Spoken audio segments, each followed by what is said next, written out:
Hey everyone, tonight we're diving into something that might just lull you into the deepest sleep of your life. The absolutely brutal reality of surviving in ancient Greece. We're talking about what daily existence was actually like for regular people in the cradle of democracy, philosophy, and civilization. Forget the marble statues and philosophical debates you saw in your history textbooks. Those were for the tiny elite who had time to contemplate existence because they weren't busy dying from preventable diseases or getting sold into slavery. The truth is, if you were dropped into ancient Athens or Sparta as an average person, you probably wouldn't survive your first week. You'd be dead faster than a Spartan can say, "This is madness." And trust me, they said that a lot because their entire society was built around organized insanity. So before you get comfortable in your modern bed with its miracle of memory foam and climate control, take a moment to like this video and subscribe if you genuinely enjoy these deep dives into historical misery. Let me know in the comments where you're listening from and what time it is for you. It's always fascinating to see who's joining us from around the world as we explore the lives of people who never got to see the world because traveling more than 20 miles from home meant probable death by bandits, wild animals, or just getting completely lost since maps were basically artistic interpretations of geography. Now dim those lights, maybe turn on some white noise, and let's ease into tonight's journey together. A journey through dust, disease, and the kind of daily survival that makes modern problems seem like minor inconveniences. We're heading back 2,500 years to discover why ancient Greece, for all its contributions to civilization, was absolutely not a place you'd want to actually live. Congratulations! You've just been born in ancient Greece around 400 BCE. The good news is you've arrived during what historians call the classical period, when Greek culture was supposedly at its peak. The bad news is literally everything else about your existence from this moment forward. You don't get to choose your circumstances, obviously. Nobody consulted you about whether you wanted to be born into this particular slice of human misery. The first thing you need to understand is that your chances of even surviving to adulthood are roughly 50-50 at best. Ancient Greece didn't mess around with participation trophies. You either made it or you didn't, and most people didn't. Let's say you beat the odds, and you're now 15 years old, which in ancient Greek terms makes you practically middle-aged. You wake up before dawn because that's what everyone does. There are no alarm clocks, no snooze buttons, no gentle awakening with soft music. You wake up because your body has been trained by months of repetition to respond to the first hint of sunlight creeping through whatever passes for your window. Your bed isn't a bed by any modern definition. It's a pile of straw or reeds covered with a rough woolen blanket if you're lucky enough to have one. The straw is probably infested with fleas, lice, and other creatures that treat your body like an all-you-can-eat buffet. You wake up scratching. You always wake up scratching. Everyone wakes up scratching because personal hygiene in ancient Greece was more of a theoretical concept than a daily practice. The room you're in is small, cramped, and shared with your entire family. Privacy is a luxury that won't be invented for another couple thousand years. Your parents are already awake because they've been up for an hour preparing for the day ahead. Your father is checking his tools. Your mother is starting the fire that will hopefully cook breakfast without burning down the house. "Get up," your mother says without looking at you. Her voice carries the weight of someone who's been awake since before the roosters and is already exhausted from the prospect of another day of barely surviving. The bread won't make itself. You stumble to your feet and immediately regret it. The floor is dirt mixed with straw and whatever organic matter has accumulated over the past few months.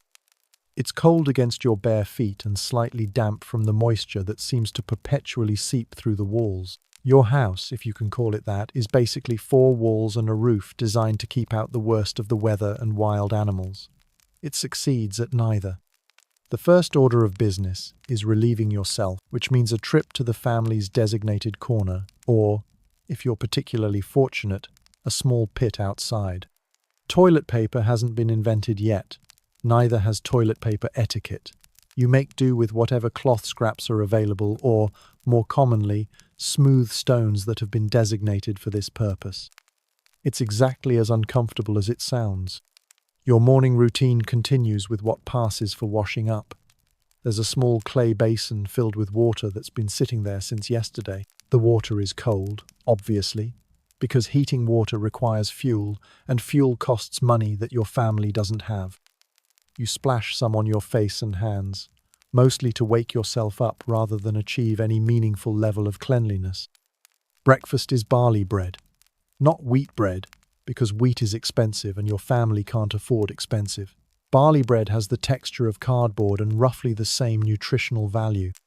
Sometimes there's a bit of olive oil to dip it in if the family has had a particularly good week economically. Sometimes there's honey if someone in the family has been especially clever about trading or bartering. Most times there's just bread and water and the growing certainty that you'll be hungry again within 2 hours.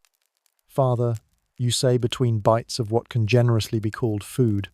Marcus said his family is moving to the next village because the harvest was better there. Your father looks up from his own portion of bread with the expression of someone who's heard this conversation before. Marcus talks too much, he says.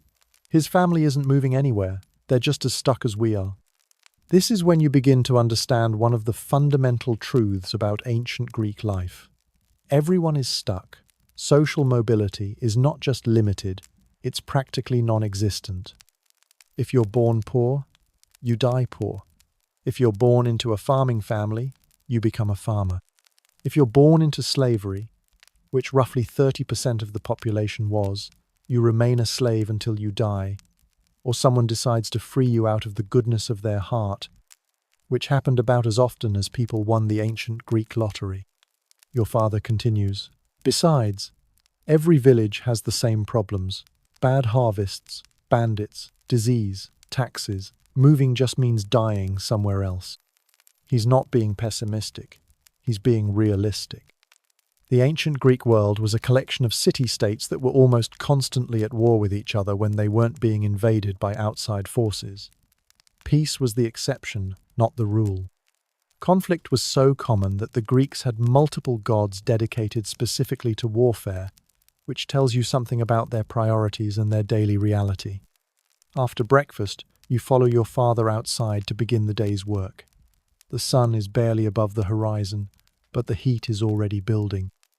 Ancient Greece was hot, dusty, and dry for most of the year. The Mediterranean climate that modern tourists find so charming was less charming when you had to work in it 12 hours a day without sunscreen, air conditioning, or adequate hydration. Your family owns a small plot of land, which makes you relatively fortunate compared to the landless laborers who have to sell their physical strength to survive. Your plot isn't large enough to make you wealthy, but it's sufficient to keep you from starving most years. This year is not most years. The rains came late and left early, which means the crops are struggling, and everyone is worried about making it through the winter.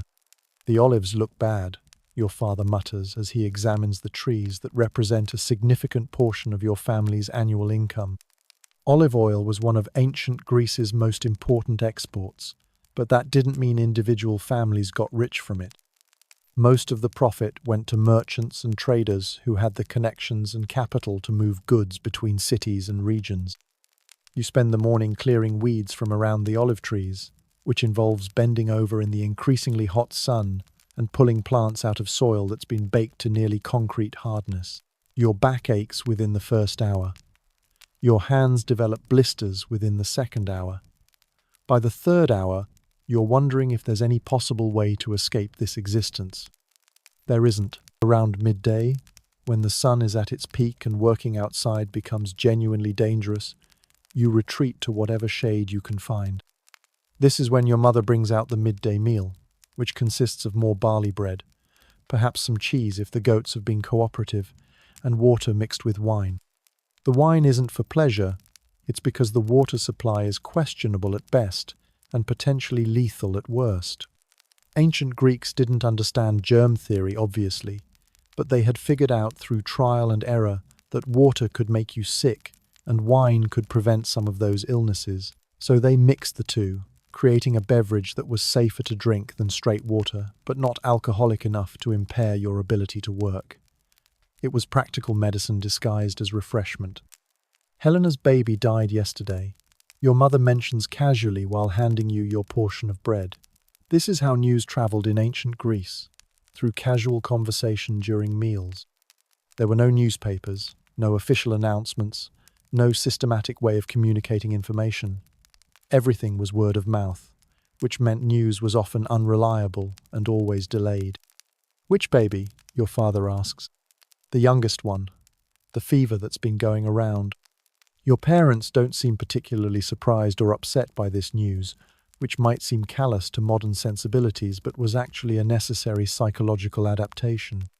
Infant mortality in ancient Greece was around 50%. Child mortality was even higher when you factored in diseases, accidents, and malnutrition.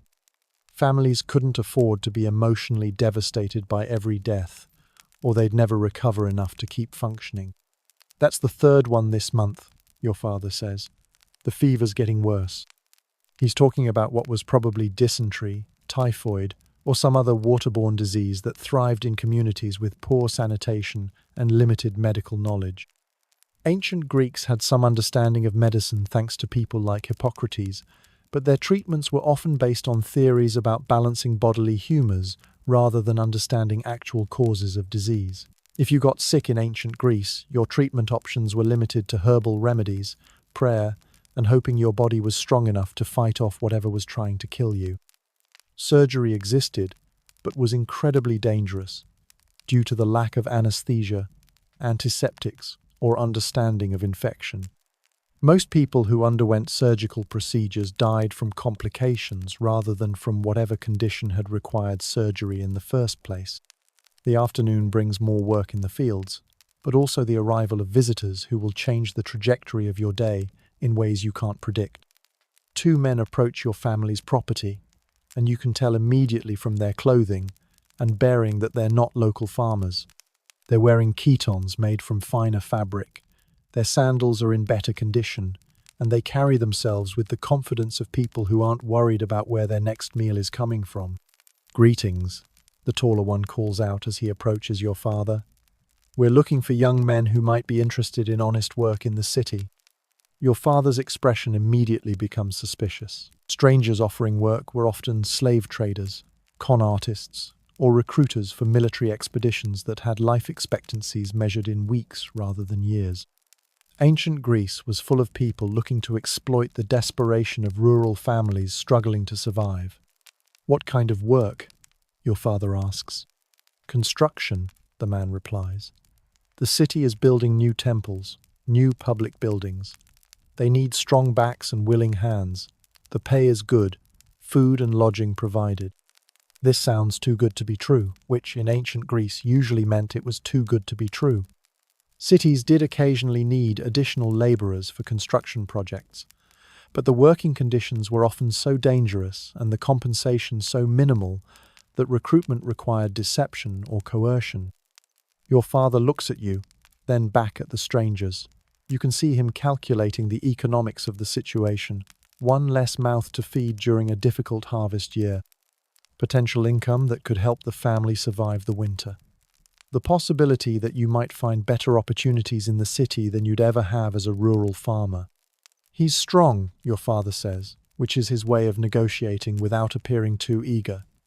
"Good worker, reliable." The shorter man steps forward and examines you like your livestock at a market. He checks your teeth, feels your arms to assess muscle development, looks at your hands to see what kind of work you've been doing. It's humiliating but not unusual. In ancient Greece, human labor was a commodity to be evaluated and purchased like any other resource. "He'll do," the man says. "We can offer 2 drachmas per month plus food and shelter." 2 drachmas per month is actually reasonable compensation for unskilled labor, which makes you even more suspicious about what this job actually entails. In ancient Greece, when something seemed like a good deal, it usually meant someone was lying about the terms or the working conditions. Your father considers the offer. 2 drachmas per month would help, but losing your labor during harvest season would hurt. It's a calculation that families throughout ancient Greece made regularly. Immediate needs versus long-term stability. Individual opportunity versus family survival. "When would he need to leave?" your father asks. "Today," the tall man says. "We have a group departing this afternoon. The sooner we get to the city, the sooner the work begins." This is when you realize you're not being offered a job. You're being recruited for something that requires immediate departure and doesn't allow time for proper planning or preparation. In ancient Greece, legitimate employment opportunities didn't require people to abandon their families on a few hours' notice. But your father's expression suggests he's seriously considering the offer anyway. The economic pressures facing your family are severe enough that even questionable opportunities are worth evaluating. This is the reality of ancient Greek life for most people, choosing between various forms of hardship and hoping to pick the one that doesn't kill you. "Can I think about it?" your father asks. "Of course," the tall man says, "but we leave at sunset whether he's with us or not. There will be other opportunities for families that can make decisions quickly." It's a pressure tactic designed to prevent you and your father from asking too many questions or investigating the legitimacy of the offer. Ancient Greece was full of people using urgency and artificial scarcity to manipulate desperate families into making bad decisions. After the men leave to visit other families in the area, you and your parents have the conversation that will determine the next phase of your life. It's not a conversation about your preferences or ambitions. It's a practical discussion about resource allocation and risk management. "The harvest will be bad this year," your mother says. "We already know that. One less person eating our food means the rest of us have a better chance of making it through winter." Your father nods. "And if the work is legitimate, he could send money back to help the family." "And if it's not legitimate?" you ask. Your parents look at each other with the expression of people who've learned not to ask questions they don't want answered. In ancient Greece, many opportunities came with risks that were better left unexamined until they became unavoidable. "Then you'll figure out how to survive," your father says. "Just like everyone else." This is ancient Greek parenting in a nutshell.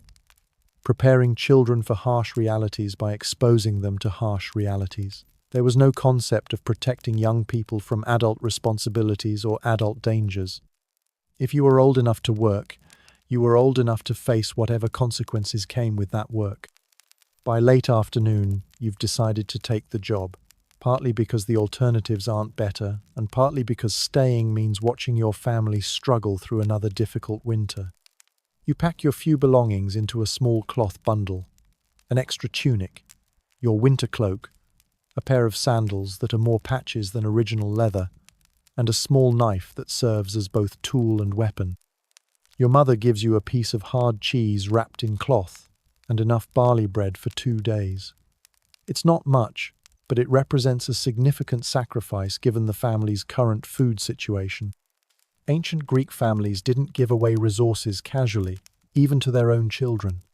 "Be careful," she says, which is ancient Greek for "try not to die." Your father's goodbye is even more practical. "Send word when you can. Let us know if you're alive and whether the work is real." The 2 recruiters return at sunset with 3 other young men from neighboring families. You recognize all of them, but you're not friends. Ancient Greek rural communities were small enough that everyone knew everyone else, but that didn't necessarily mean people liked each other or trusted each other. Survival required cooperation, but it also required competition for limited resources. "Ready?" the tall recruiter asks. You nod, and your brief career as a rural farmer officially ends. What happens next will determine whether you survive your first venture into the broader ancient Greek world. The group begins walking toward the nearest city, which is Athens. The distance is roughly 20 miles, which means you'll be walking for the better part of the night and most of the following day. Ancient Greece didn't have public transportation, obviously. If you needed to get somewhere, you walked unless you were wealthy enough to own a horse or privileged enough to ride in someone else's cart. The roads, such as they are, consist of packed dirt paths that become treacherous when wet and dusty when dry. There are no streetlights, no road signs, no systematic maintenance. Navigation depends on landmarks and local knowledge, which means getting lost is always a possibility. Within the first hour of walking, you begin to understand why your parents were suspicious of this opportunity. The pace is brutal, designed to cover maximum distance with minimal rest. The other recruits are struggling to keep up, and the two men leading the group show no concern for anyone's comfort or safety. "Keep moving," the shorter man says when one of the other young farmers asks for a water break. "The city doesn't wait for people who can't handle a simple walk." This is your first introduction to the reality of ancient Greek labor relations. Workers were replaceable resources to be used efficiently rather than human beings deserving of basic consideration. If you couldn't keep up, you were abandoned. If you got injured, you were left behind. If you died during the journey, your body was left for scavengers, and your possessions were distributed among the survivors. Around midnight, the group stops for a brief rest beside a small stream. Everyone drinks deeply because no one knows when water will be available again. The bread your mother gave you is already half gone because walking 20 miles burns calories faster than barley bread can replace them. "How much farther?" asks Dmitri, one of the other recruits. "Far enough," the tall man replies unhelpfully. Dmitri is roughly your age and comes from a family situation similar to yours. Rural, poor, and running out of options. His father raises goats, which is slightly more reliable than crop farming, but comes with its own set of problems. Goats get sick, goats get stolen, goats fall off cliffs. Ancient Greek life was full of ways for your livelihood to disappear overnight. "My father said Athens has 50,000 people, Dmitri continues, trying to make conversation. "Your father doesn't know what he's talking about," the shorter man says. "Athens has more people than you can count, more people than you can imagine." He's probably right. Athens during the classical period had a population of around 250,000 to 300,000 people, making it one of the largest cities in the ancient world. For someone who's never been more than 5 miles from their birthplace, the scale would be incomprehensible. The rest period ends after 20 minutes, and the group resumes walking. Your feet are developing blisters, your legs are starting to cramp, and you're beginning to understand why ancient Greek literature is full of stories about difficult journeys. Travel in the ancient world wasn't romantic adventure, it was physical endurance combined with constant danger. As the night progresses, you encounter other travelers on the road. Some are merchants moving goods between cities, some are farmers heading to markets, some are people whose purposes remain unclear. Ancient Greek roads were gathering places for anyone who needed to move from one location to another, which included legitimate business people, refugees, criminals, and everything in between. Around 3 in the morning, the group encounters its first serious problem. 5 men emerge from the woods beside the road, armed with clubs and knives. They're not wearing uniforms or displaying any official authority. They're bandits, which were as common in ancient Greece as merchants or farmers. "Toll road," the apparent leader announces. 2 drachmas per person. The tall recruiter steps forward. "We're traveling on official business," he says, which is probably a lie but sounds authoritative enough to create doubt. "Everyone's traveling on official business," the bandit leader replies. "Still costs 2 drachmas per person." This is when you realize that ancient Greek law enforcement was largely theoretical outside of major cities. Rural areas were essentially unpoliced, which meant anyone with weapons and sufficient desperation could set up their own taxation system. Travelers either paid the unofficial tolls or fought their way through, and fighting usually ended badly for everyone involved. Your group doesn't have 10 drachmas to pay the toll, and the bandits don't seem particularly interested in negotiating. What happens next is your introduction to ancient Greek conflict resolution. Sudden violence followed by chaotic aftermath.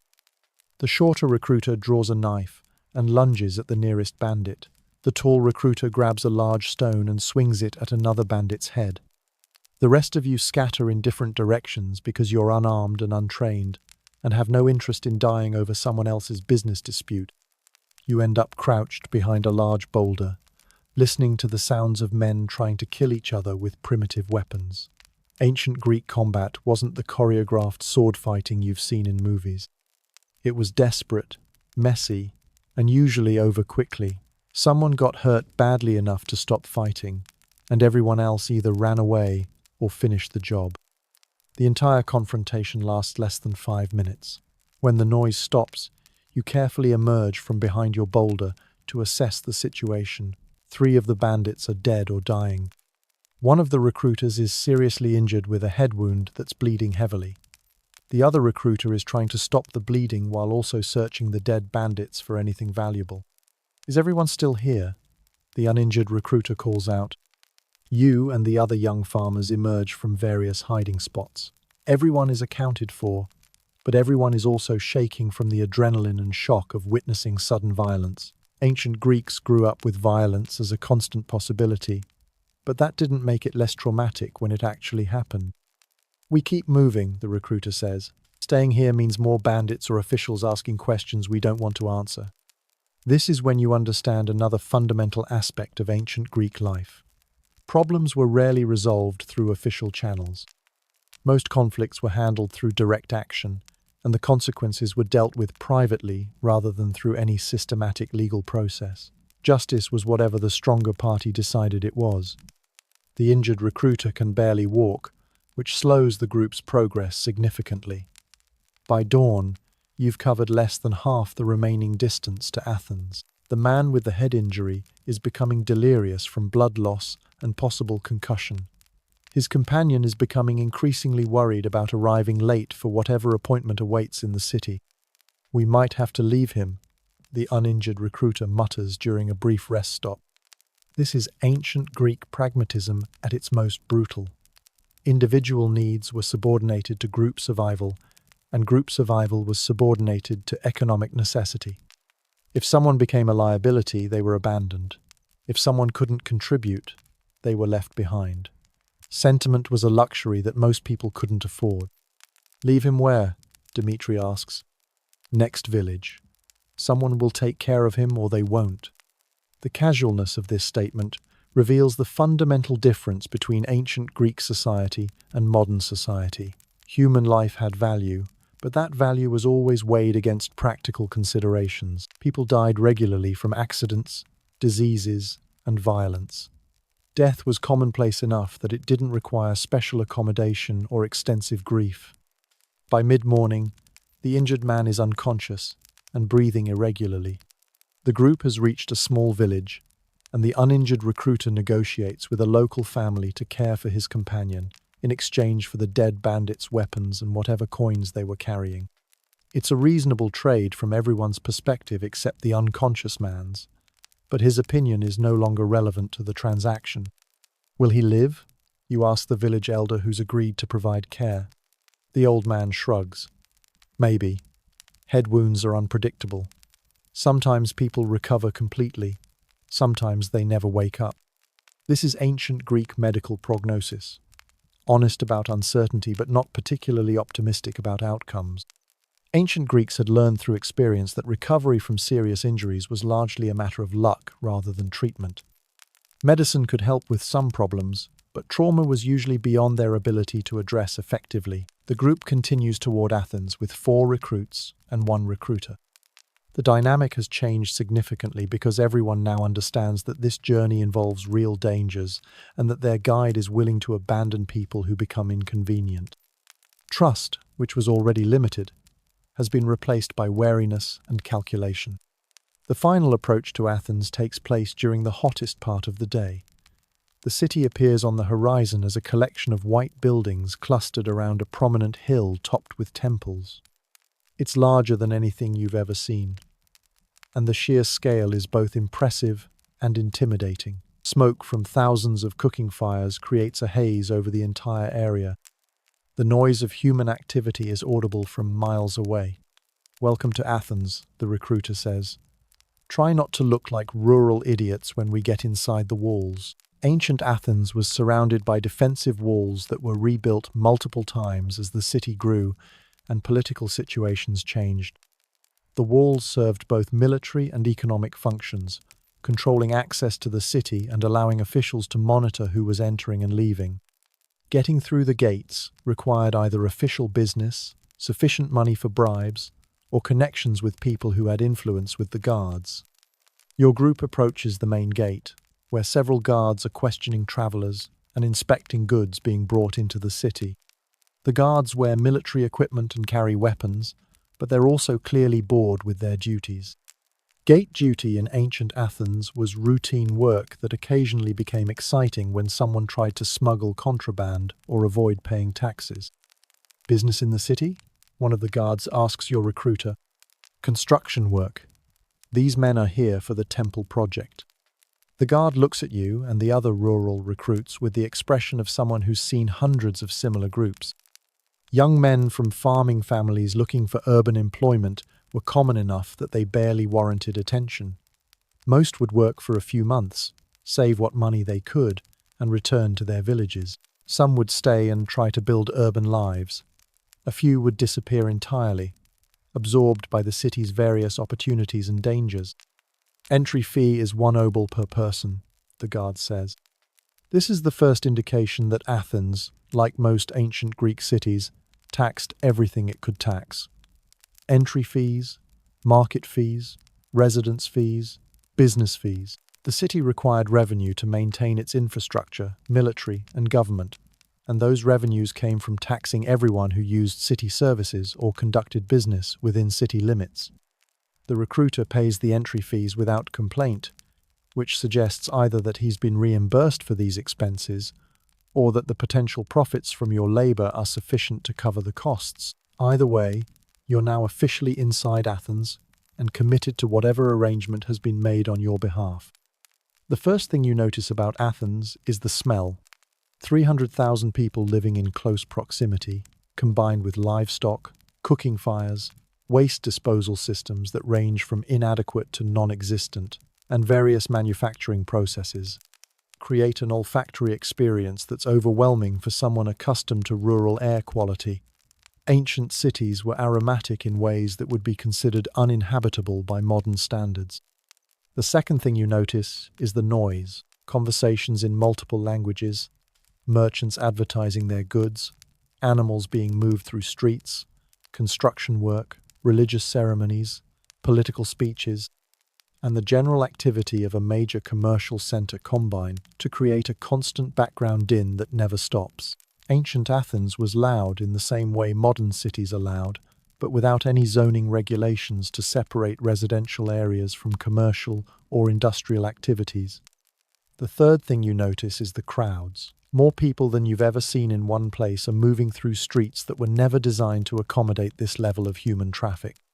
Everyone seems to know where they're going and how to get there, while you and the other rural recruits follow your guide through a maze of narrow streets and intersections that all look identical to inexperienced visitors. Stay close, the recruiter warns. People get lost in Athens and never find their way out. This isn't hyperbole. Ancient Athens was a complex urban environment without street signs, addresses, or systematic navigation aids. Visitors relied on landmarks, local knowledge, and trial and error to find their destinations. Getting lost was common enough that it represented a legitimate safety concern rather than a minor inconvenience. Your group passes through several distinct neighborhoods, each with its own character and function. The residential areas consist of small houses clustered around narrow streets, with families conducting daily business in their doorways and courtyards. The commercial districts are lined with shops, workshops, and market stalls selling everything from food to pottery to textiles. The industrial areas feature blacksmiths, tanners, and other craftspeople whose work produces noise, smoke, and chemical odors that would violate dozens of modern environmental regulations. Where are we going? Dimitri asks. Construction site, the recruiter replies. Your new home for the next few months.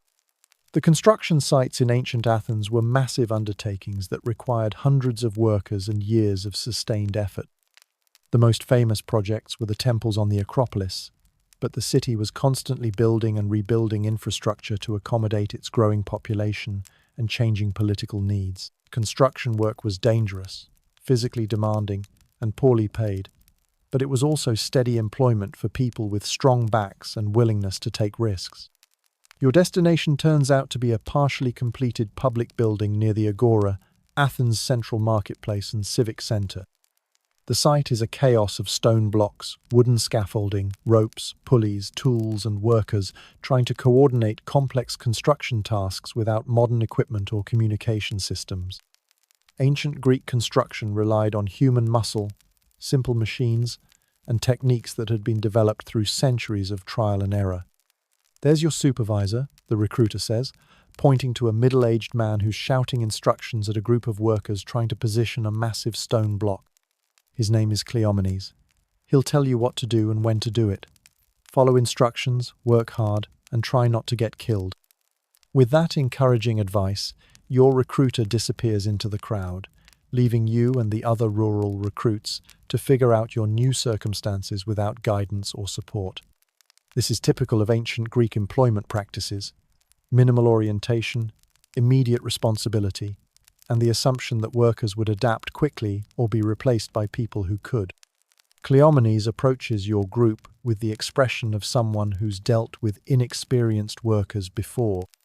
He's built like a man who spent decades doing physical labor, with scars on his hands and arms that suggest construction work in ancient Greece was even more dangerous than you've imagined.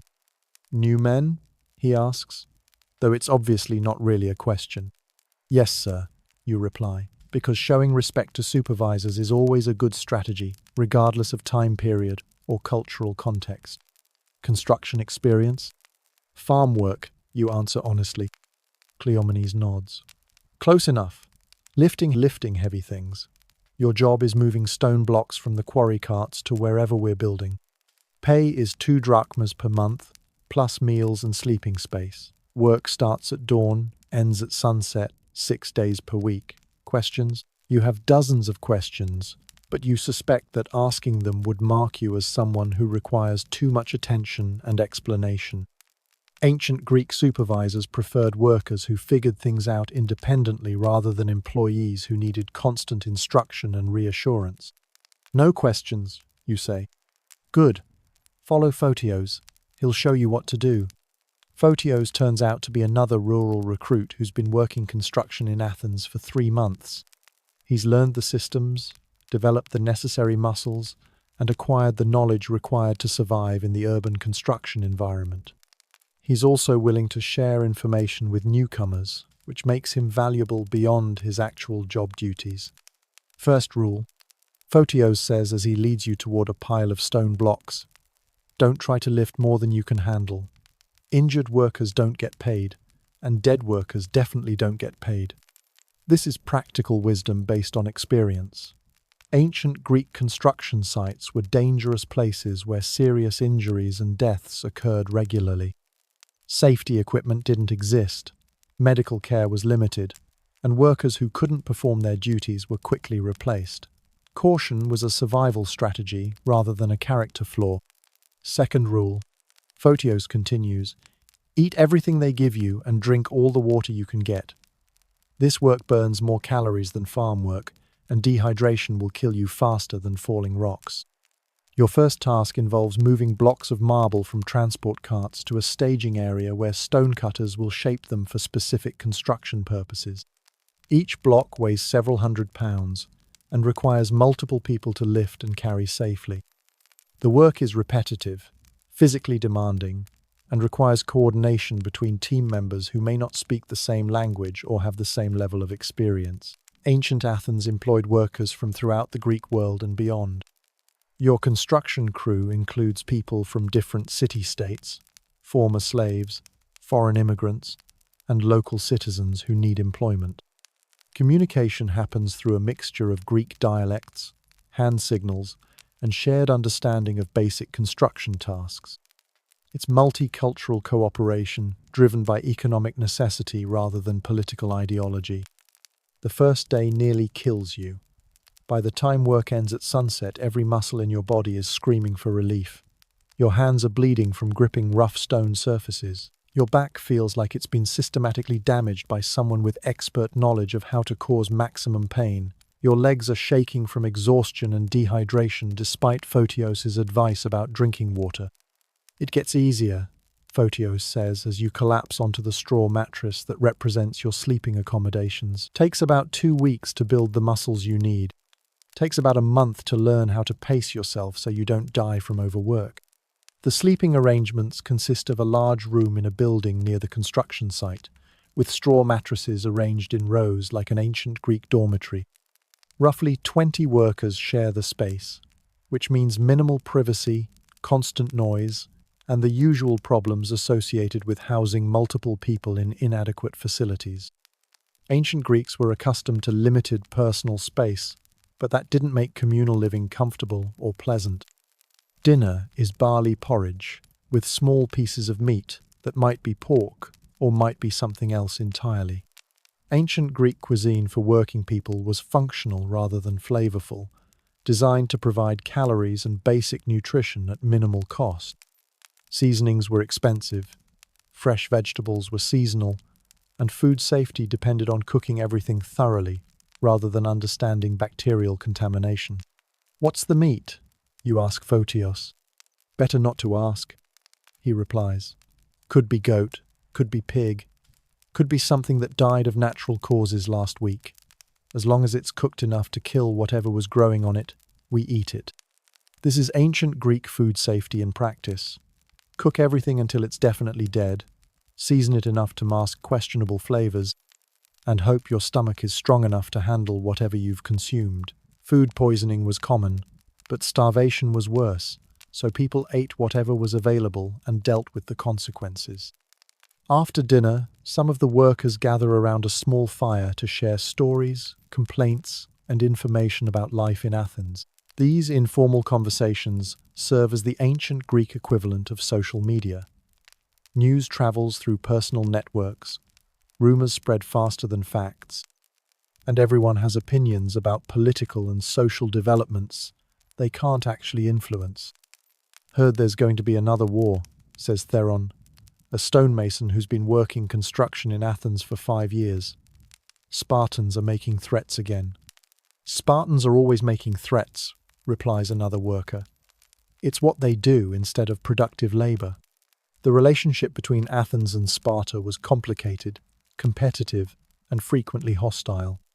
The two city-states represented different approaches to Greek civilization. Athens emphasized commerce, democracy, and cultural development, while Sparta focused on military discipline, social control, and territorial expansion. They were natural rivals who occasionally cooperated against external threats but more often competed for influence and resources. "War means more construction work," Photios observes. "Cities need fortifications, weapons, ships. Bad for everyone else, good for people who build things." This is ancient Greek economic analysis. Individual welfare was often inversely related to broader social stability. Wars created employment opportunities for certain professions while destroying the economic foundations that supported everyone else. Construction workers, blacksmiths, and military suppliers prospered during conflicts, while farmers, merchants, and ordinary citizens suffered from disrupted trade and increased taxation. "War also means conscription," Theron points out. "They'll draft anyone who can hold a spear and march in formation." Ancient Greek military service was typically mandatory for male citizens, though the specific requirements varied between city-states and time periods. Athens had a citizen militia system that could mobilize significant numbers of soldiers when necessary, but military campaigns disrupted economic activity and family stability. Being drafted meant leaving whatever employment you had and risking death or injury for causes that might not directly benefit you. "They can't draft all of us," someone says. "Someone has to keep building the city." "They can draft enough of us," Theron replies. "And they will if the war gets serious." The conversation continues with various speculation about political developments, military strategies, and economic implications of potential conflicts. None of the participants have any real influence over these decisions, but discussing them provides a sense of engagement with events that will significantly impact their lives, regardless of their preferences or opinions. You listen to these conversations while trying to process the physical and emotional exhaustion of your first day in Athens. The work is harder than farm labor, the living conditions are worse than rural poverty, and the social environment is more complex and potentially dangerous than anything you've experienced. You're beginning to understand why many rural recruits return to their families after a few months of urban employment. Sleep comes eventually, despite the discomfort of the straw mattress, the noise from other workers, and the general anxiety about what tomorrow will bring. Ancient Greeks developed the ability to sleep under difficult conditions because comfortable sleeping arrangements were luxuries that most people couldn't afford. You learned to rest whenever rest was possible, regardless of external circumstances. Dawn arrives with Cleomenes, shouting for everyone to get up and prepare for another day of construction work. There's no gradual awakening, no time to mentally prepare for the day ahead. Ancient Greek work schedules were determined by sunlight rather than personal preference, and productivity was measured by tasks completed rather than hours worked. Breakfast consists of bread, watered wine, and whatever leftover food is available from the previous day's meals. It's consumed quickly while standing up, because sitting down to eat implies leisure time that working people don't have. Ancient Greek meals for laborers were functional interruptions in work schedules rather than social or cultural experiences. Your second day of construction work begins with the same tasks as the first day, moving heavy stone blocks from one location to another. Your muscles are sore from yesterday's efforts, but they're also beginning to adapt to the demands of sustained physical labor. Ancient Greek workers developed impressive strength and endurance through daily repetition of demanding tasks. Around midday, an accident occurs that provides insight into ancient Greek workplace safety practices. A rope supporting a partially positioned stone block snaps under the weight, and the block falls toward a group of workers who are preparing the foundation below. Most of them manage to jump out of the way, but one man isn't fast enough. The stone block crushes his left leg below the knee. The injury is immediately obvious as serious. The leg is bent at an unnatural angle, blood is spreading through his clothing, and the man is screaming in pain and shock. Ancient Greek construction sites didn't have emergency medical teams or systematic trauma response procedures. Cleomenes arrives within minutes and assesses the situation with the expression of someone who's seen similar accidents before. He examines the injured worker's leg without moving it, checking for bleeding that might indicate severed arteries or other immediately life-threatening complications. "Can you feel your foot?" Cleomenes asks. The injured worker nods, which suggests the break hasn't completely severed nerve connections. "Can you move your toes?" The worker tries and manages slight movement, which indicates partial function below the injury site. Cleomenes turns to the rest of the workers who have gathered around the accident scene. "We need a cart to transport him to someone who knows about bone injuries. We need cloth for bandages. We need wood for splints." This is ancient Greek emergency medicine. Stabilize the injury enough to allow transportation to someone with specialized knowledge, then hope the injured person is strong enough to survive whatever treatment is available. Modern concepts like sterile environments, anesthesia, and systematic trauma care didn't exist, but ancient Greeks had developed practical techniques for dealing with common injuries through centuries of experience. 2 workers volunteer to take the injured man to a physician in the city, while the rest of the crew returns to work. The accident has cost roughly an hour of productivity, but construction schedules in ancient Athens were flexible enough to accommodate occasional disruptions. Workplace injuries were considered normal operating expenses rather than preventable tragedies. "Will he recover?" you ask Photios. "Maybe," Photios replies. "Broken bones sometimes heal correctly, sometimes they don't. Depends on how bad the break is, how good the physician is, and whether infection develops." Ancient Greek medicine understood that broken bones could heal, but they had limited ability to ensure proper healing or prevent complications. Successful recovery from serious injuries depended largely on individual constitution, luck, and the skill of whatever medical practitioner was available. Many people who survived initial trauma became permanently disabled due to inadequate treatment or post-injury complications. The afternoon brings a visit from an Athenian official who's inspecting the construction progress and quality. He's dressed in fine clothing, carries himself with obvious authority, and addresses the workers with the polite condescension that characterized interactions between social classes in ancient Greece. "The work appears to be progressing adequately," he tells Cleomenes. "The assembly is pleased with the schedule and expects completion by the specified deadline." Cleomenes nods respectfully. "We're on schedule, unless we encounter unexpected problems with materials or weather. Excellent. Continue the good work.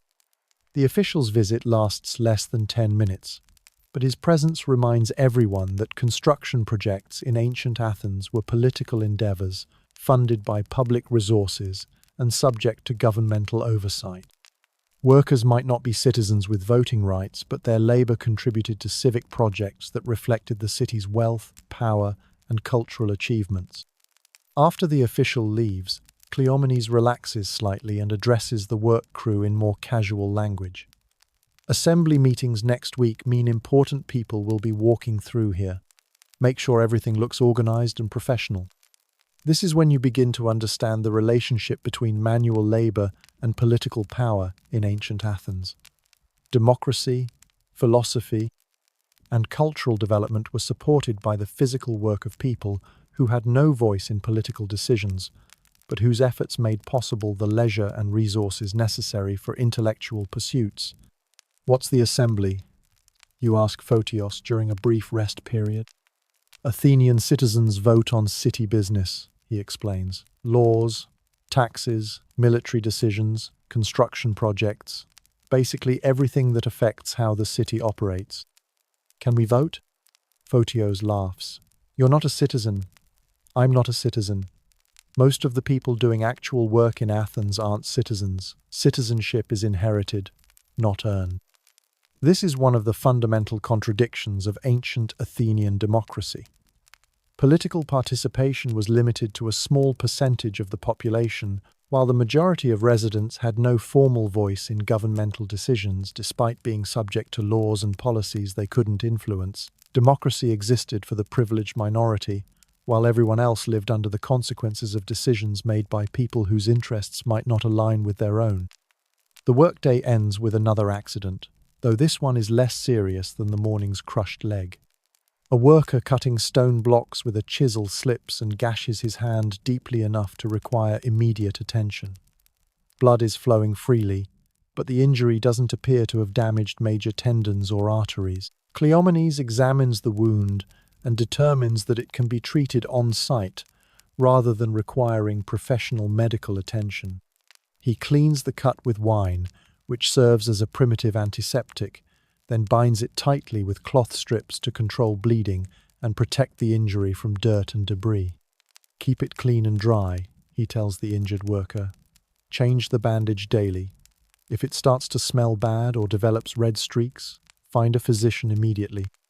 This is practical ancient Greek wound care, based on empirical observation rather than theoretical understanding. Ancient Greeks had noticed that certain injuries became infected while others healed cleanly, and they had developed basic techniques for preventing and recognizing dangerous complications, even though they didn't understand the underlying biological processes. What happens if it gets infected? The injured worker asks. Depends how bad the infection gets, Cleomenes replies honestly. Minor infections usually resolve themselves. Major infections can kill you. Ancient Greeks were remarkably matter-of-fact about medical risks because they lived with those risks daily.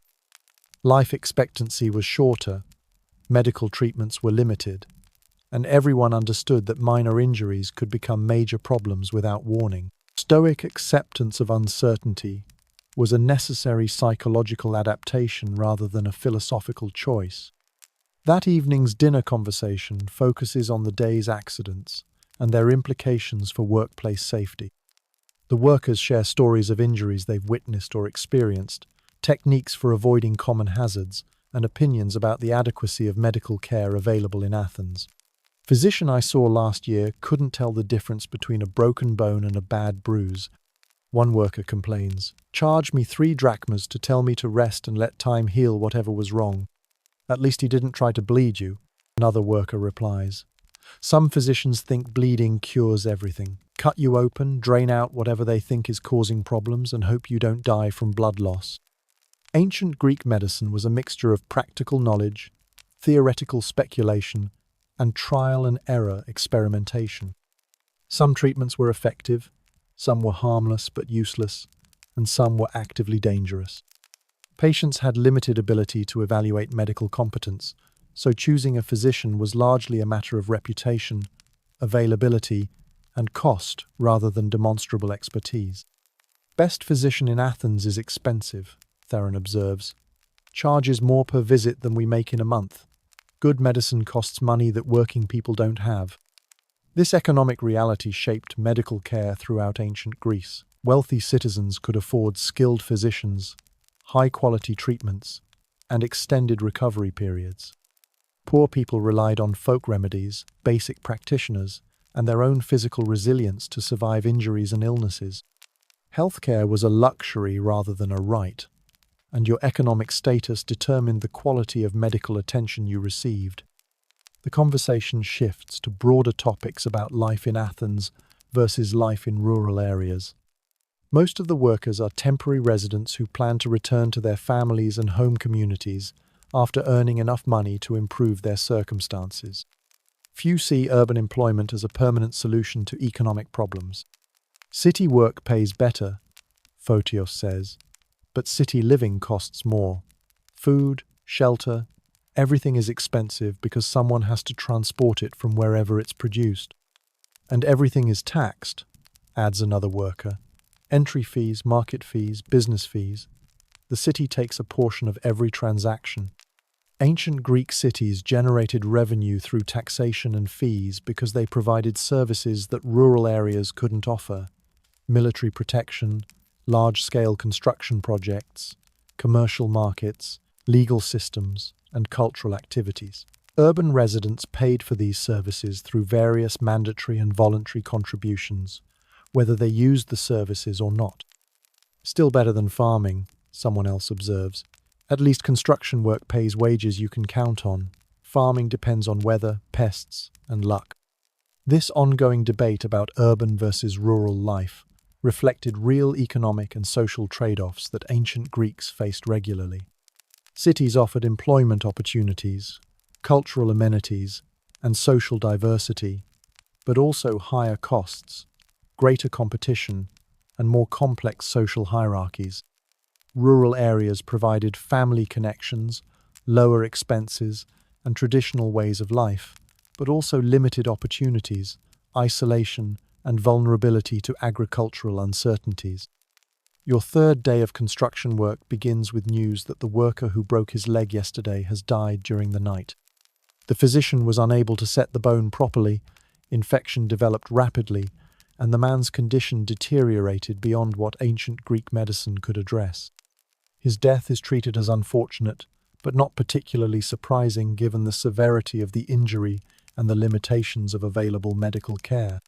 Happens sometimes, Cleomenes tells the assembled workers. Serious injuries can be fatal even with proper treatment. That's why being careful is more important than being brave.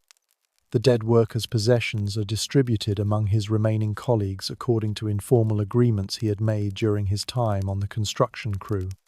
Ancient Greeks didn't have systematic life insurance or death benefits, so workers made their own arrangements for asset distribution in case of fatal accidents. These agreements were usually verbal and enforced through social pressure rather than legal mechanisms. Had a wife and 2 children back in his village, Theron mentions.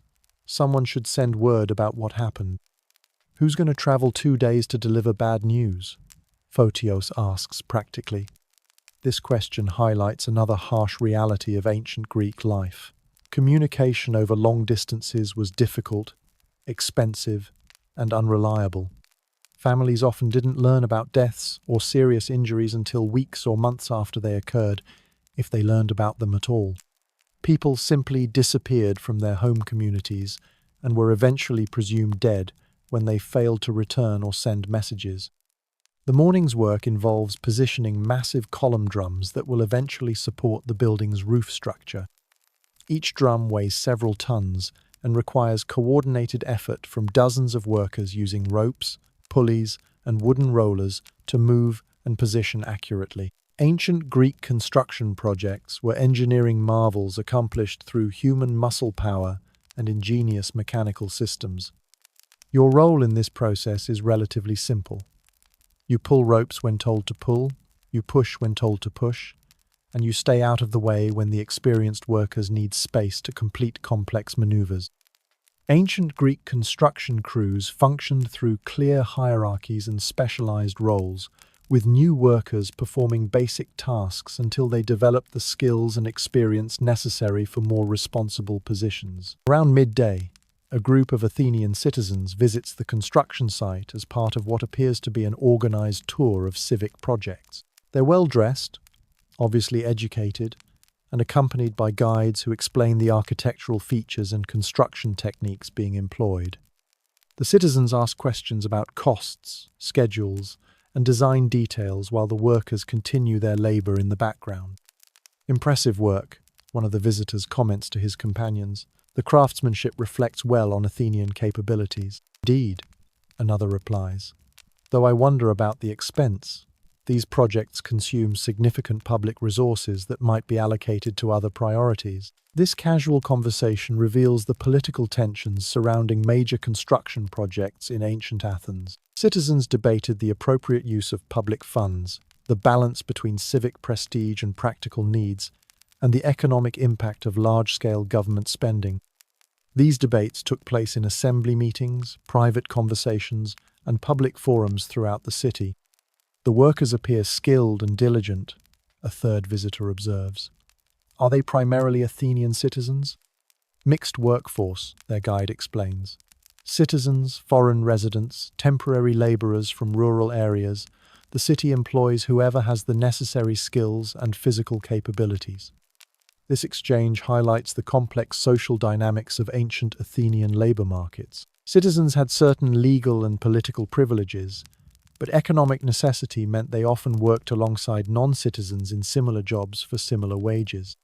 Class distinctions existed, but they were sometimes less important than practical considerations about who could perform required tasks effectively. The visitors continue their tour without interacting directly with the workers, maintaining the social distance that characterized relationships between different classes in ancient Greek society. Manual laborers were essential for major civic projects, but they remained largely invisible to the citizens who benefited from their efforts. After the visitors leave, work continues with increased attention to appearance and organization. Cleomenes has clearly been instructed to ensure the construction site looks impressive to important observers, which means extra effort is devoted to keeping work areas clean and presenting activities in ways that reflect positively on Athenian competence and efficiency. "Why do they care what it looks like?" you ask Photios during a brief water break.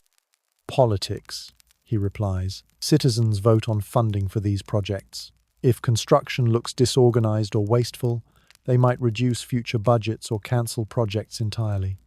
This is when you begin to understand that construction work in ancient Athens had political dimensions beyond simple employment. Your labor contributed to civic projects that served as symbols of Athenian power, wealth, and cultural achievement. The quality and efficiency of construction work reflected on the city's reputation and influenced public support for continued investment in major building programs. The afternoon brings another equipment failure that illustrates the technological limitations of ancient Greek construction. A wooden crane being used to lift stone blocks collapses when one of its support beams cracks under excessive weight. The crane falls sideways, crushing a cart full of tools and narrowly missing several workers who jump out of the way just in time. "Equipment maintenance," Cleomenes mutters as he examines the broken crane. Wooden machinery requires constant attention in this climate.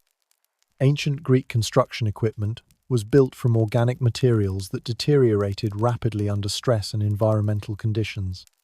Wood dried out and cracked, rope fibers weakened and snapped, metal components corroded and failed.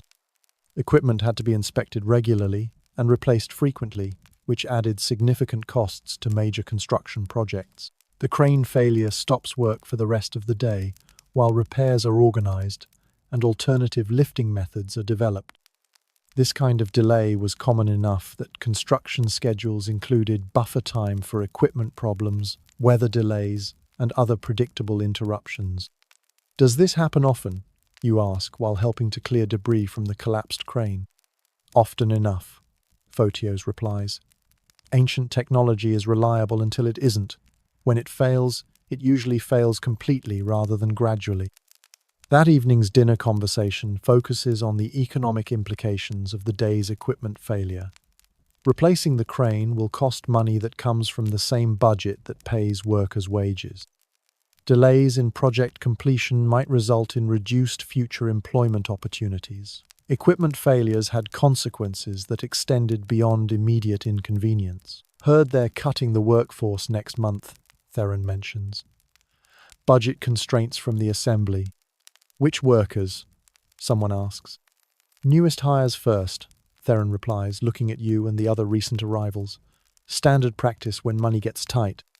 This news adds uncertainty to your already precarious employment situation. Ancient Greek construction work was seasonal and project-based, which meant job security was minimal even under the best circumstances. Economic pressures, political decisions, and random events could eliminate employment opportunities without warning. How much warning do they give, you ask? Usually none, Photios says. You show up for work and they tell you not to come back. Ancient Greek labor relations were characterized by minimal job protections and maximum employer flexibility. Workers could be hired or fired based on immediate needs rather than long-term planning. This system allowed rapid adjustment to changing circumstances but provided no security for individual workers or their families. The prospect of losing employment after only 3 days in Athens creates anxiety about your future options. Returning to your family's farm means admitting failure and resuming the same economic struggles that led you to seek urban employment. Staying in Athens without work means facing the challenges of city survival without steady income or family support. What do people do when they lose construction jobs, you ask?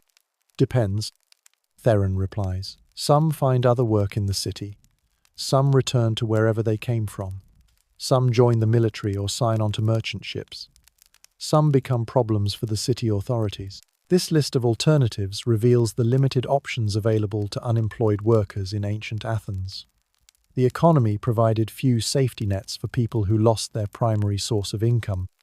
Individual survival depended on personal resourcefulness, family connections, or willingness to accept increasingly desperate alternatives. The conversation continues with various stories about former workers who had faced similar circumstances. Some had successfully transitioned to other employment, some had returned to rural communities, and some had disappeared entirely from their social networks. Ancient Greek cities attracted ambitious people seeking opportunities, but they also produced casualties who couldn't adapt to urban challenges. Sleep comes more easily on your third night, partly because your body is adapting to the physical demands of construction work, and partly because exhaustion overcomes discomfort.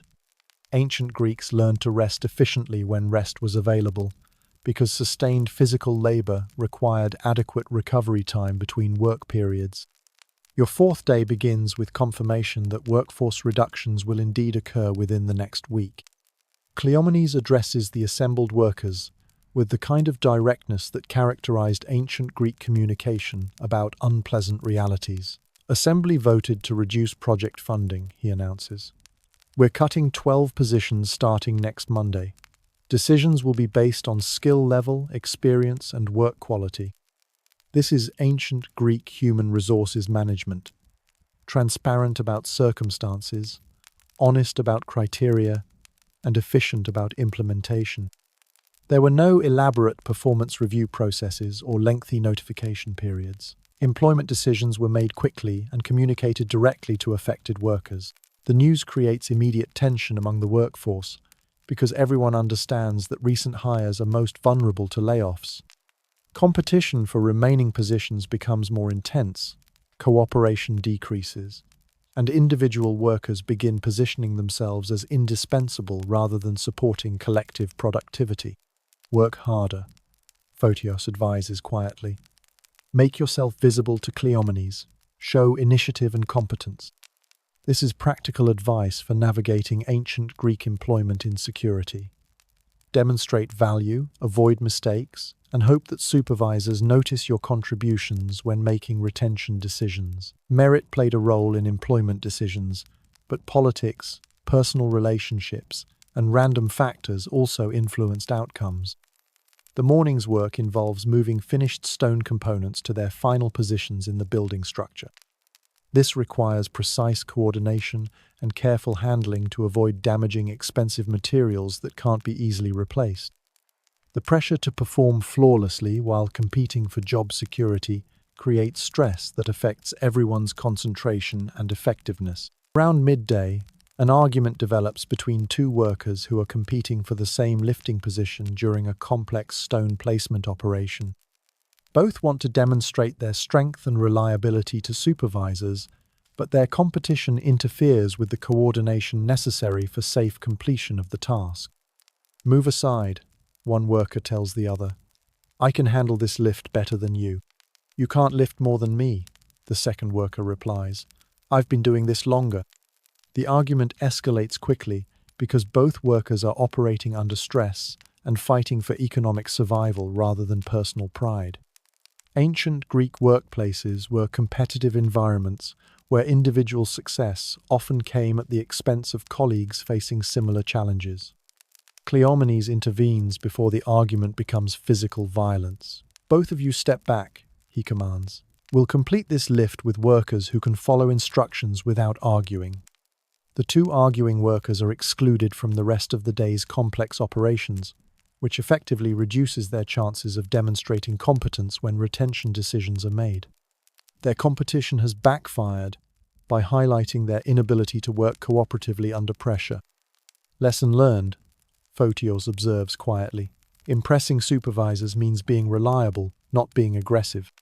This incident illustrates one of the fundamental challenges of ancient Greek employment, balancing individual ambition with collective productivity requirements. Workers needed to distinguish themselves from their colleagues without undermining the team effectiveness that made complex projects possible. The afternoon brings news that provides context for the recent budget cuts affecting your construction project. A messenger arrives with information about political developments that will impact public spending priorities throughout Athens. War preparations.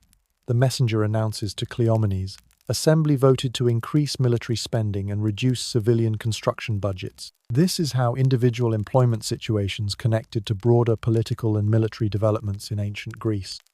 Local economic opportunities were directly affected by decisions about external threats, military campaigns, and resource allocation between different governmental priorities. "Which war?" Cleomenes asks. "Troubles with Sparta again," the messenger replies. "Border disputes escalating into mobilization threats." The ongoing rivalry between Athens and Sparta created periodic military tensions that affected economic activity throughout both regions. Preparation for potential conflicts required redirecting resources from civilian projects to military needs, which eliminated employment in some sectors while creating opportunities in others. After the messenger leaves, Cleomenes addresses the workers with information about how these political developments will affect their immediate situation. "Military construction pays better than civilian projects," he explains, "but it's more dangerous and less predictable." "What kind of dangers?" someone asks. "Construction sites near military installations are targets for enemy raids," Cleomenes replies. "Workers get caught in conflicts they have nothing to do with." This is another dimension of ancient Greek employment. Civilian workers could become casualties of military actions simply by being in wrong locations when violence erupted. Construction projects supporting military activities offered higher wages, but also higher risks that extended beyond normal workplace hazards. "Are we switching to military construction?" you ask. "Some of us might," Cleomenes says. "Depends on who's interested and who qualifies for security clearance." Ancient Greek military construction required workers who could be trusted with sensitive information about defensive preparations and strategic installations. Background checks were informal but thorough, based on personal recommendations, community connections, and demonstrated loyalty to Athenian interests rather than systematic investigation of individual histories. The remainder of the workday proceeds with everyone processing the implications of these developments for their individual circumstances. Military construction might provide employment for workers who would otherwise be laid off, but it would also require relocation, separation from families, and exposure to combat risks that many people preferred to avoid. That evening's dinner conversation focuses entirely on the choice between unemployment and military construction work. Workers share information about experiences with military projects, opinions about the likelihood of actual warfare, and strategies for making decisions about uncertain alternatives. Military work means better pay but worse living conditions, Theron explains. Barracks housing, military discipline, restricted movement, plus you're building fortifications that enemies want to destroy. How much better pay? Someone asks. Double what we're making here, Theron replies. But you earn it through longer hours, more dangerous conditions, and constant supervision by military officers who treat civilian workers like potential security threats. This economic analysis reveals the trade-offs that ancient Greek workers faced regularly. Immediate benefits versus long-term risks. Individual opportunities versus family stability. Known hardships versus unknown challenges. Decision-making required evaluating multiple factors with limited information about future consequences. What about families, you ask? Workers bring wives and children to military construction sites? Sometimes, Theron says. Depends on the location and security situation. But family members become targets if enemies attack the installation. Ancient Greek military projects created security dilemmas for workers with family responsibilities. Separation meant economic hardship for dependents who lost access to worker income, but relocation meant exposing non-combatants to military risks they had no ability to defend against. The conversation continues with various personal stories about workers who had made similar choices in previous years. Some had prospered through military employment, some had been injured or killed in enemy attacks, and some had returned to civilian work after brief periods of military construction experience. Decision deadline is tomorrow, Cleomenes had announced. Anyone interested in military work needs to register by sunset. This short timeline reflects the urgency that characterized ancient Greek military preparations. When conflicts developed, mobilization happened quickly because delayed responses could mean territorial losses or strategic disadvantages that would be difficult to recover. Civilian workers who wanted military employment had to commit immediately rather than deliberating extensively about their choices. Sleep on your fourth night is disrupted by anxiety about the decision you need to make and uncertainty about its consequences. Ancient Greeks faced major life choices with limited information and minimal safety nets, which meant that individual decisions could determine survival or failure for entire families. Your fifth day brings the deadline for military construction registration at sunset. The morning's civilian work continues normally, but everyone is distracted by employment decisions that must be finalized before opportunities disappear. Ancient Greek job markets moved quickly, and delayed decisions often meant missed opportunities. During the morning break, you approach Cleomenes with specific questions about military construction work. What exactly would we be building? You ask. Fortifications around Athenian territory, he replies. Walls, towers, garrison facilities, defensive installations designed to slow enemy advances and protect civilian populations. How long would the work last? Depends on how serious the military situation becomes, Cleomenes says. Could be a few months, could be a few years. Military construction continues until the threat disappears or the war ends. This uncertainty about project duration creates planning difficulties for workers trying to make rational employment decisions. Ancient Greek military commitments were open-ended obligations that could extend far beyond initial expectations, depending on political and strategic developments that civilian workers couldn't predict or influence. What about returning to civilian work afterward? You ask.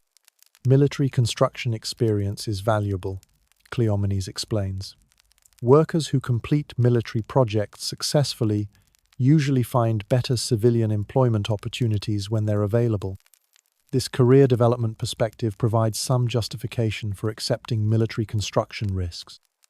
Ancient Greek economies valued specialized skills and demonstrated reliability, so workers who proved themselves in demanding situations could command higher wages and better working conditions in future employment. By midday, roughly half the construction crew has decided to register for military work rather than face unemployment. The other half prefers to seek alternative civilian employment or return to their rural communities rather than accept military risks and restrictions. These divergent choices reflect different personal circumstances, risk tolerances, and economic strategies. "I'm signing up," Photios tells you during the lunch break. "Better to work for the military than starve looking for civilian jobs that don't exist."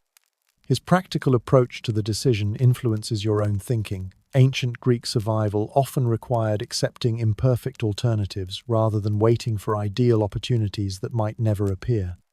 Employment decisions were about minimizing risks rather than maximizing benefits. "What changed your mind?" you ask. "Talk to someone who worked military construction last year." Photios replies, "Dangerous work, but he saved enough money to buy land in his home village. Now he's farming his own property instead of working for other people." This success story provides concrete evidence that military construction work could lead to improved long-term economic circumstances. Ancient Greek workers were motivated primarily by opportunities to achieve independence, rather than by abstract concepts about career satisfaction or personal fulfillment. After considering all the information and alternatives, you decide not to pursue military construction work. The risks seem too high, the uncertainties too great, and the separation from everything familiar too daunting. Instead, you choose to take your chances with civilian employment opportunities in Athens, or return to your family if necessary. "Good luck with the military work," you tell Photios as he prepares to register for military employment. "Good luck finding something else," he replies. "City's full of opportunities if you know where to look." The afternoon civilian construction work proceeds with reduced workforce as workers who have decided to pursue military employment are gradually released from their current duties. The transition creates operational challenges, as remaining workers attempt to maintain productivity with insufficient personnel. Around sunset, Photios and 11 other workers depart for military construction assignments, leaving behind a significantly reduced crew to complete the civilian project. Their departure marks the end of your brief but intense education about urban employment competition and the difficult choices that ancient Greek workers faced regularly. "Tomorrow we start over," Cleomenes tells the remaining workers. "Smaller crew, same amount of work, same deadline. Everyone needs to work harder and smarter." This is ancient Greek adaptation in action. When circumstances change, adjust operations accordingly rather than complaining about unfair conditions. Flexibility and resilience were essential survival skills for workers who couldn't control the political and economic forces that shaped their employment opportunities. That evening's dinner conversation is subdued because many familiar faces are missing. The workers who remained discuss their plans for maintaining productivity with reduced personnel and their strategies for finding alternative employment if the current project ends without renewal. "Smaller crew means more responsibility for everyone," Theron observes. "Could be good experience for workers who prove they can handle increased demands. Could also mean longer hours and higher accident rates," someone else points out. "Overworked people make mistakes that get people hurt." This ongoing tension between opportunity and risk characterized most aspects of ancient Greek employment. Challenging circumstances could provide valuable experience and career advancement, but they could also lead to exhaustion, injuries, and failure that ended employment opportunities permanently. Your remaining weeks in construction work proceed with gradually increasing responsibilities as the reduced crew adapts to handling the same workload with fewer people. You learn new skills, develop stronger working relationships with colleagues, and gain confidence about your ability to perform demanding tasks under pressure. But the project completion date approaches steadily, and no renewal funding has been allocated for continued construction work. The reality of unemployment becomes increasingly immediate as you and your colleagues face the need to find new employment or return to your original communities. Project ends next month, Cleomenes announces during the final week. Assembly decided not to fund additional construction phases this year. Everyone needs to make plans for what comes next. This news forces final decisions about your future in Athens versus returning to rural life. The construction experience has been valuable, but it hasn't led to the kind of stable, long-term employment that would justify permanent urban residence. What are your plans? Theron asks during one of your last shared meals. Probably return home, you reply. Help with the harvest. Think about whether to try Athens again next year. City work will still be here, Theron says. Experience you've gained makes you more valuable for future employment opportunities. This perspective provides some comfort about the temporary nature of your urban employment. Ancient Greek workers often moved back and forth between rural and urban opportunities depending on seasonal demands, economic conditions, and personal circumstances. Your final day of construction work concludes with completion of the project phase and distribution of final wages. The experience has provided valuable education about urban life, construction techniques, workplace relationships, and economic realities that will influence your future decision-making. Good worker, Cleomenes tells you as you prepare to leave. Come back next year if you want construction work. I'll hire you again if positions are available. This professional recommendation represents significant career capital because experienced supervisors' endorsements were important for obtaining better employment opportunities in competitive urban job markets. The walk back to your family's village takes 2 days and provides time to process everything you've learned during your months in Athens. The construction experience has changed your perspective about economic opportunities, social relationships, and personal capabilities in ways that will influence the rest of your life. Your return home brings mixed emotions. The familiar surroundings provide comfort and security, but they also represent the limited opportunities that led you to seek urban employment in the first place. The question becomes whether to accept rural limitations or continue pursuing urban possibilities despite their risks and challenges. Different person than when you left. Your father observes during your first family meal. City experience changes people's perspectives about what's possible. Your months in ancient Athens have indeed changed your understanding of economic opportunities, social hierarchies, and personal resilience. The experience has been difficult and sometimes dangerous, but it has also demonstrated that survival and modest success are possible even under challenging circumstances that would seem impossible to modern people. The harvest looks better this year, your mother mentions. Rain came at the right times, no major pest problems. We might actually have surplus to sell. This news provides context for your timing in returning home. Rural economic conditions have improved while you were gaining urban experience, which creates opportunities for contributing to family prosperity rather than simply resuming subsistence farming. Athens taught me things that might help here. You tell your parents. Construction techniques, trade relationships, ways of organizing work more efficiently.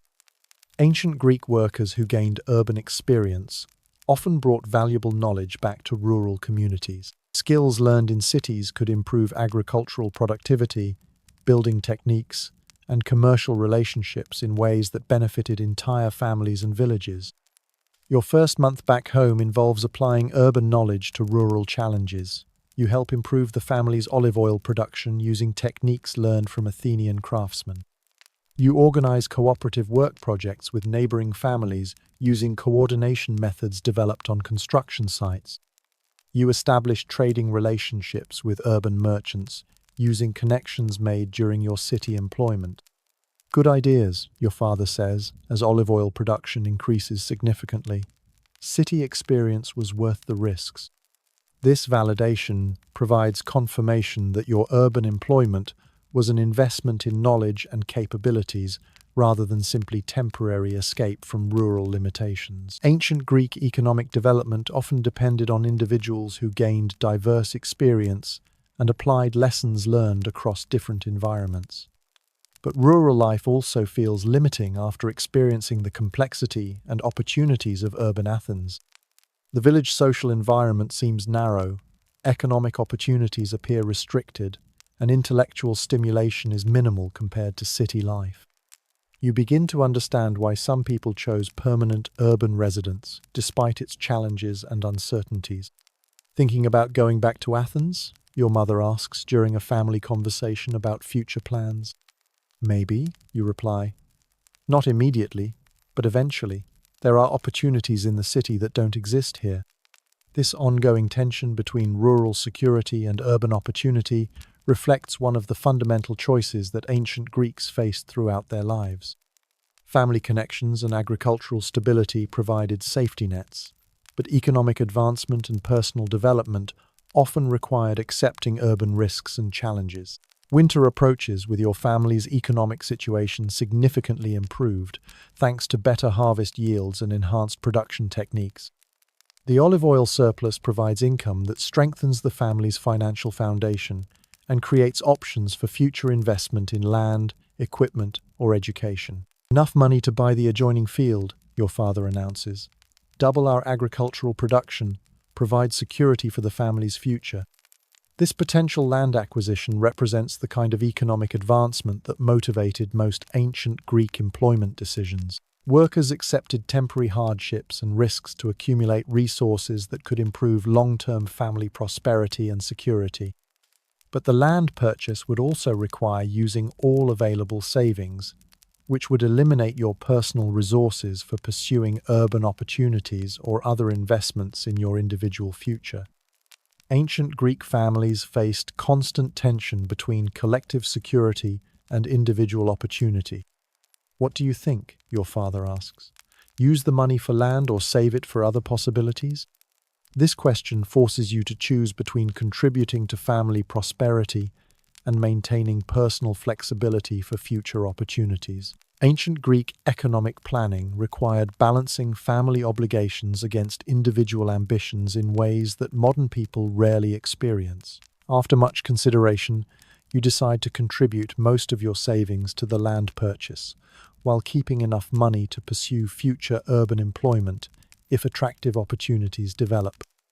This compromise reflects the pragmatic approach that characterized ancient Greek decision-making about competing priorities.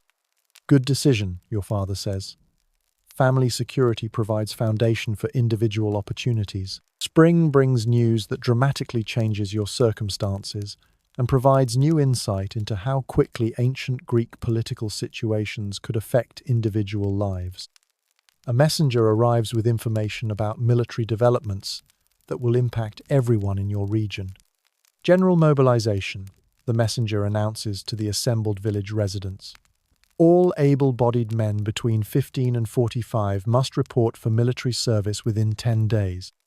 This conscription order means that your civilian employment considerations have become irrelevant. Ancient Greek military service was mandatory for citizens during times of conflict, and individual preferences about careers or family obligations were subordinated to civic duties and military needs. Which war? Your father asks.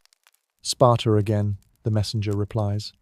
Full-scale conflict this time, expected to last at least 2 years. The prospect of extended military service creates anxiety about survival, family welfare, and economic consequences that extend far beyond temporary employment disruption.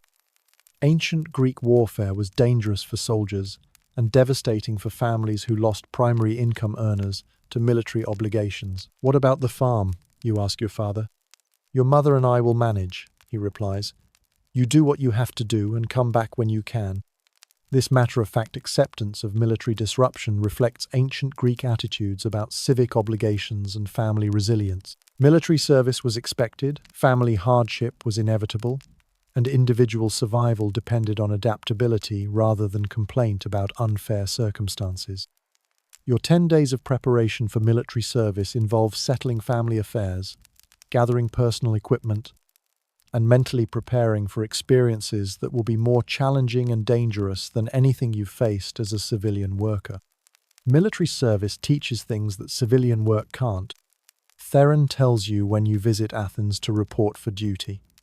Leadership, teamwork under pressure, strategic thinking, valuable skills if you survive to use them. Ancient Greek military service was considered essential education for male citizens, providing experience with organization, discipline, and crisis management that enhanced career prospects in civilian employment. Veterans who demonstrated competence during military service often found better employment opportunities afterward. What's the survival rate, you ask? Depends on your assignment and luck, Theron replies honestly. Infantry combat is dangerous. Support roles are safer. Officers live longer than common soldiers. This realistic assessment of military risks helps you understand why ancient Greek families treated military service as periods of uncertainty where survival was hoped for but not guaranteed. Military casualties were common enough that every family expected to lose some members to warfare. Your military service begins with basic training that transforms civilian workers into soldiers capable of functioning in organized combat units. The training is physically demanding, psychologically intense, and designed to create automatic responses to commands and crisis situations. Forget everything about individual decision-making, your training officer announces. Military survival depends on instant obedience to orders, coordination with unit members, and willingness to risk your life for people you might not like. Ancient Greek military training emphasized collective action over individual initiative because battlefield effectiveness required coordinated responses to rapidly changing tactical situations. Soldiers who hesitated, questioned orders, or acted independently often caused casualties among their colleagues. The training process reveals capabilities and limitations that you hadn't recognized during civilian employment. Physical endurance, stress tolerance, and ability to function under pressure are tested daily through exercises designed to simulate combat conditions. Different kind of work than construction. You tell another recruit during a brief rest period. Same principles, he replies. Follow instructions, work with your team, try not to get killed. Just higher stakes than moving stones around. This comparison highlights similarities between civilian and military employment that made urban work experience valuable preparation for military service. Workers who had learned to function under pressure, follow complex instructions, and coordinate with diverse colleagues adapted more quickly to military requirements. Your military assignment turns out to be logistics support rather than frontline combat, which improves your survival prospects while providing education about military organization, supply management, and strategic planning. Ancient Greek armies required massive logistical operations to maintain soldiers in the field during extended campaigns. Supply line work, your unit commander explains. Transport food, weapons, equipment to combat units. Maintain communication between field commanders and headquarters. Critical work that determines whether armies succeed or fail. Ancient Greek military logistics involved moving resources across difficult terrain using human and animal labor, coordinating deliveries with tactical requirements, and maintaining operations despite enemy interference and unpredictable weather conditions. Your first military campaign involves supporting Athenian forces operating against Spartan positions in disputed territory. The work is physically demanding but less immediately dangerous than combat roles, though supply lines were frequent targets for enemy raids and sabotage operations. Stay alert. Your unit leader warns during movement through potentially hostile territory. Supply convoys are valuable targets. Enemies prefer attacking logistics units over fighting main combat forces. This ongoing threat means that support personnel face different but significant dangers compared to frontline soldiers. Ancient Greek military service involved risks for everyone regardless of specific assignments or distance from active combat zones. Your months of military service provide education about leadership, organization, crisis management, and functioning under extreme stress that enhances your capabilities far beyond civilian work experience. The knowledge gained will influence your effectiveness in whatever employment you pursue after military obligations end. But military service also involves witnessing violence, death, and human suffering that affects your psychological perspective about life priorities and social relationships. Ancient Greek soldiers returned from military service with changed attitudes about civilian concerns and personal ambitions. Different person again, Theron observes when you encounter each other during a brief leave period. Military experience changes people even more than city work. Ancient Greek veterans often found civilian life unsatisfying after experiencing the intensity and clear purpose of military service. The transition from military to civilian employment required psychological adjustment that wasn't always successful.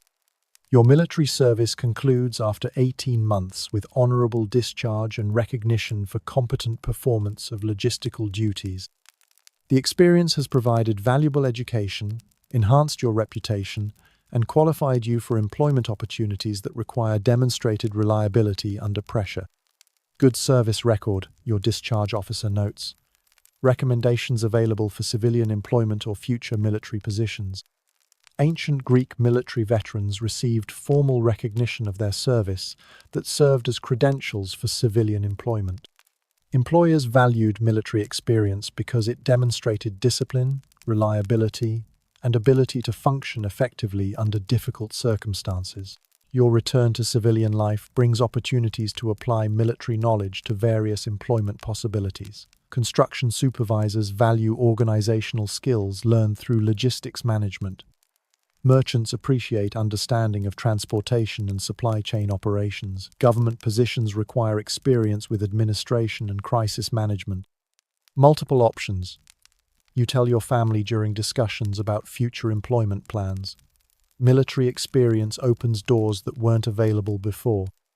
Ancient Greek career development often involved accumulating diverse experience that qualified individuals for increasingly responsible positions. Workers who demonstrated competence across different types of challenging employment became valuable for various opportunities requiring proven capabilities. But you also recognize that your interests and priorities have changed through urban and military experience. Simple rural farming seems less appealing than opportunities for continued learning and advancement through demanding employment that utilizes the knowledge and skills you've developed. City work again?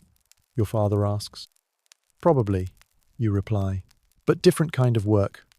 More responsibility, better compensation, opportunities for advancement. Your enhanced qualifications create possibilities for supervisory positions, specialized technical work, or business ventures that weren't realistic options when you were an inexperienced rural laborer seeking basic employment. Your final decision involves accepting a position as construction supervisor for a major building project in Athens. The work utilizes your experience with urban construction, military logistics, and leadership under pressure while providing compensation that enables both personal advancement and continued support for your family. Supervisor position.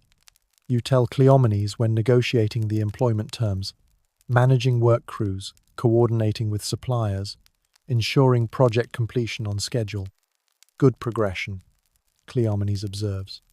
Workers who demonstrate competence through diverse experience often make effective supervisors. Ancient Greek career advancement typically involved proving capabilities through various challenging assignments rather than formal education or systematic promotion processes. Individual reputation and demonstrated effectiveness were the primary qualifications for better employment opportunities. Your transition from rural farmer to urban laborer to military veteran to construction supervisor illustrates the potential for social and economic mobility that existed in ancient Greece despite significant systemic limitations. Success required willingness to accept risks, adaptability to changing circumstances, and persistence through difficult experiences. Long journey from farm boy to supervisor, Theron observes during a reunion with former construction colleagues. Longer journey ahead, you reply.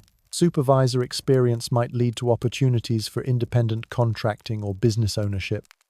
Ancient Greek economic advancement was possible for individuals who accumulated diverse skills, developed professional networks, and seized opportunities despite uncertainties and setbacks. Personal resilience and strategic thinking were more important than initial circumstances or family background. Your story concludes with recognition that survival and modest prosperity in ancient Greece required capabilities that modern people rarely develop.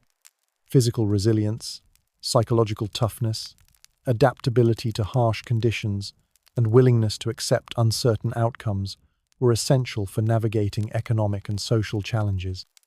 But ancient Greeks weren't superhuman. They were ordinary people who developed extraordinary capabilities because their circumstances required such development. Their achievements were products of necessity rather than superior intelligence or cultural advantages. The experiences you've survived during your journey from rural farming through urban construction, military service, and supervisory employment demonstrate why most modern people wouldn't last long in ancient Greek society. The physical demands, economic uncertainties, social limitations, and constant dangers required adaptation skills that contemporary life doesn't develop. Yet ancient Greeks built remarkable civilizations, created enduring art and literature, developed philosophical and scientific knowledge, and established political systems that influence modern societies. These achievements occurred while most people lived in conditions that would seem intolerable by current standards. Your virtual experience in ancient Greece reveals both the harsh realities of historical existence and the impressive human capacity for adaptation and achievement under difficult circumstances. Ancient Greeks succeeded because they had to succeed, developing whatever capabilities were necessary for survival and occasionally thriving despite challenging conditions. Modern convenience and security represent enormous improvements in human living conditions, but they also eliminate many experiences that developed character and resilience in previous generations. Contemporary people have traded toughness for comfort, which is probably beneficial for most purposes, but also means losing some capacity for handling severe challenges. Understanding what previous generations endured provides valuable perspective on current problems and opportunities. Ancient Greek workers faced economic uncertainty, political instability, and physical dangers that make modern difficulties seem manageable by comparison. Their example demonstrates that human adaptation capabilities are greater than most people realize. The lessons from your ancient Greek experience remind us that current prosperity and security are recent achievements that shouldn't be taken for granted. Previous generations survived and occasionally prospered under conditions that would challenge even the most capable modern individuals. But they would also recognize fundamental human drives for security, prosperity, family connection, and meaningful work that continue motivating people regardless of historical circumstances. Human nature remains constant, even as living conditions change dramatically across centuries. Your 18-month journey through ancient Greek society concludes with deeper appreciation for both historical realities and contemporary advantages. The experience has been educational, challenging, and occasionally terrifying, but it has also demonstrated the remarkable resilience and adaptability that characterize human survival across all historical periods. Sleep well in your modern bed, grateful for thread counts, climate control, medical care, and economic security that ancient Greeks couldn't imagine. They survived without these conveniences, developed impressive civilizations despite harsh conditions, and created cultural achievements that continue influencing modern life. But you don't have to survive what they survived. You get to benefit from centuries of human progress that have eliminated most survival challenges while preserving opportunities for learning, growth, and achievement under much more comfortable circumstances.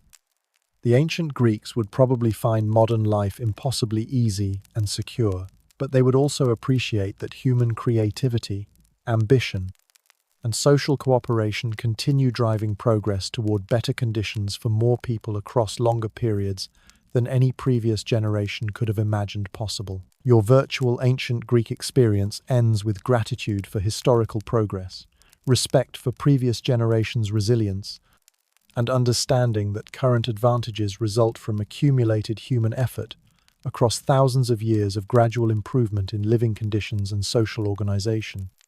Rest well, knowing that your ancestors survived so you could thrive. Sleep deeply, appreciating conveniences they never knew. Dream peacefully about futures they helped make possible through their struggles, sacrifices, and remarkable determination to survive and build better lives for their descendants. The ancient Greeks gave us democracy, philosophy, art, science, and literature. In return, we give them remembrance, respect, and commitment to continuing the human project they advanced under circumstances we can barely imagine enduring. Good night, and sweet dreams of marble columns, olive groves, and Mediterranean sunsets that no longer threaten survival, but instead provide beauty, inspiration, and connection to the remarkable people who came before us and made our comfortable modern existence possible through their extraordinary resilience and determination.